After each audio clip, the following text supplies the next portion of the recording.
Perth test లో team India అదరగొట్టింది, ఆస్ట్రేలియాను చిత్తు చేసింది. సొంత గడ్డలోనే కంగారులను కంగారెత్తించిన బుమ్రా సేన ఏకంగా 295 పరుగులతో విజయం సాధించింది.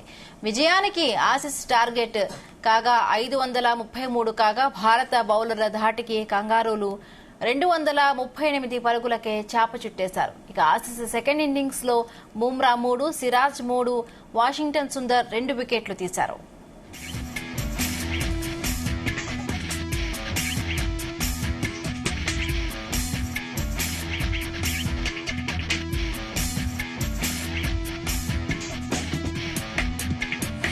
ఇంకా పెర్త్ టెస్ట్ లో టీమిండియా అదరగొట్టింది, ఆస్ట్రేలియాను చిత్తు చేసింది. ఇదే అంశానికి సంబంధించిన మరిన్ని డీటెయిల్స్ మా ప్రతినిధి రాధాకృష్ణ అందిస్తారు. Radhakrishna, good afternoon Sandeep. Perth test లో భారత్ ఘన విజయం సాధించింది. గతంలో ఆస్ట్రేలియాలో ఎప్పుడూ లేనంత ఒక భారీ విజయాన్ని ఈ రోజు టీమిండియా నమోదు చేసిందని చెప్పవచ్చు. ముఖ్యంగా 295 భారీ పరుగుల తేడాతో టీమిండియా ఘన విజయం సాధించింది. 5 టెస్టు సిరీస్ లో భాగంగా తొలి టెస్టు పెర్త్ లో జరిగిన తొలి టెస్టు విజయంతో సిరీస్ లో ఆధిక్యం నిలిచింది. అయితే ఈ గెలుపును మొత్తంగా చాలా చారిత్రక హిస్టారికల్ గెలుపుగా మనం చూడొచ్చు. ఎందుకంటే సాధారణంగా ఆస్ట్రేలియా పిచ్లే ఫాస్ట్ బౌలింగ్ కు అనుకూలంగా ఉంటాయి. భారత్ కొద్దిగా ఈ టెస్టులను ఎదుర్కోవడం కొద్ది ఇబ్బందికరంగానే అనుకున్నారు. అయితే గతంలో కొద్ది రోజుల క్రితం స్వదేశంలో న్యూజిలాండ్ తో జరిగిన టెస్టు సిరీస్ ను భారత్ ఘోరంగా కోల్పోయింది, 3-0తో కోల్పోయింది. ఈ నేపథ్యంలో ఆస్ట్రేలియా పర్యటనకు వెళ్తున్న భారత టీంపై కొంతమందికి ఇటు మన అభిమానులకు కావచ్చు, కొంతమంది క్రీడా విశ్లేషకులకు కావచ్చు, కొంత సందేహాలు ఉండవు. ఇలాంటి సందర్భంలో పెర్త్ టెస్ట్ లో టీమిండియా అదరగొట్టిందని చెప్పొచ్చు. ముఖ్యంగా సీనియర్లు రోహిత్ శర్మ లేకున్నా, కెప్టెన్ రోహిత్ శర్మ లేడు, గిల్లు లేడు.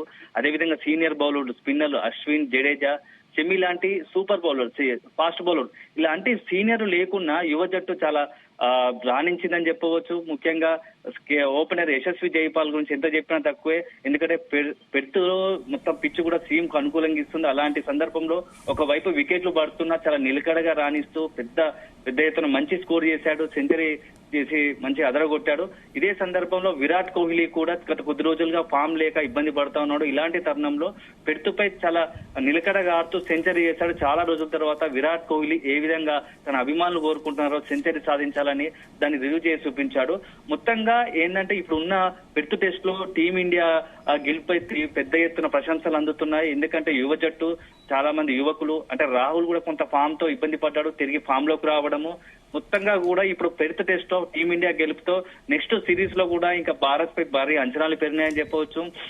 అయితే దీనికన్నా ముందు ఆస్ట్రేలియాలో టీమిండియా మంచి బ్యాట్స్మెన్స్, అదే విధంగా పేస్ బౌలర్ కలిగి ఉన్న టీం చాలా పటిష్టంగా ఉంది. అందులో సొంత గడ్డపై ఆడుతుంది కాబట్టి ఆస్ట్రేలియా పైన ఎక్కువ ఆశలు ఉండేవి. కానీ వాళ్ళన్నిటినీ ఆస్ట్రేలియా బౌలింగ్ ను కానీ, ఇటు బ్యాటింగ్ ను కానీ అన్ని రకాలుగా టీమిండియా పైచేసి సాధించిందని చెప్పొచ్చు. మొదటి ఇన్నింగ్స్ లో కొంత బౌలింగ్ తో ఆస్ట్రేలియా రాణించి కేవలం 150 పరుగులకే ఇండియాని కట్టడి చేసింది. ఇదే సందర్భంలో భారత బౌలర్లు కూడా ఏ మాత్రం ఆత్మవిశ్వాసం తగ్గలేదు. భారత బౌలర్ అదే స్థాయిలో రాణించాడు. ముఖ్యంగా కెప్టెన్ బుమ్రా మాత్రం బౌలింగ్ తో అదరగొట్టాడు. మొదటి ఇన్నింగ్స్ లో 5 వికెట్లు తీశాడు. కేవలం భారత్ బౌలర్ విజృంభణతో ఆస్ట్రేలియా 100 పరుగులకే మాత్రమే పరిమితమైంది. సెకండ్ ఇన్నింగ్స్ లో కూడా అదే విధంగా భారత బౌలర్లు తీవ్ర స్థాయిలో పెద్ద ఎత్తున అటాకింగ్ తో బౌలింగ్ తో ఆస్ట్రేలియాని కట్టడి చేశాడు. ఈ మొత్తంగా భారత్ మాత్రం పెర్త్ టెస్ట్ లో భారీ విజయం సాధించింది. నెక్స్ట్ ఆస్ట్రేలియా జరిగిన మిగతా 4 మ్యాచ్ల్లో కూడా ఒక భారత్ జట్టు మరిన్ని విజయాలు అందిస్తానని ఒక సందేశాన్ని కూడా పంపించింది. అయితే మొత్తంగా భారత్ టీం మాత్రం అద్భుతమైన ప్రదర్శన చేసిందని చెప్పవచ్చు. Right, thanks Radhakrishna.